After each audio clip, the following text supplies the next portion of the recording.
ఇటు చంద్రబాబు క్యాంపులోను అదేవిధంగా జగన్ క్యాంపులోను కూడా ఈ కప్పగంతులు వేసేవాళ్ళు అంటే జంపు జినాల గురించి చాలా భయపడిపోతున్నారు.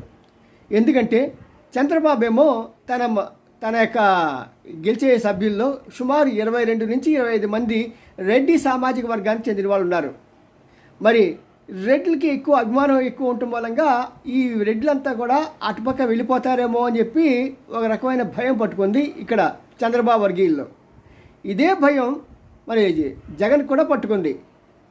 అతని విధానం ఎలా ఉందంటే సుమారు 17 మంది ఎమ్మెల్యేలు గెలిచిన ఎమ్మెల్యేలు టీడీపీకి వెళ్ళిపోతారు అనేది అతనికి పక్కా సమాచారం ఉంది. ఎందుకంటే ఆయన దేశం విడిచి బయటికి వెళ్ళిన సమయంలో వీరు ఇక్కడ ఆల్రెడీ లోకల్గా కాంటాక్ట్స్ డెవలప్ చేసుకొని అక్కడ ఏమాత్రం సంఖ్యలో తేడా వచ్చినా సరే మేము 17 మంది ఉమ్మడిగా వచ్చేస్తాము అని చెప్పి వాళ్ళు వాగ్దానం చేస్తున్నారు. మరి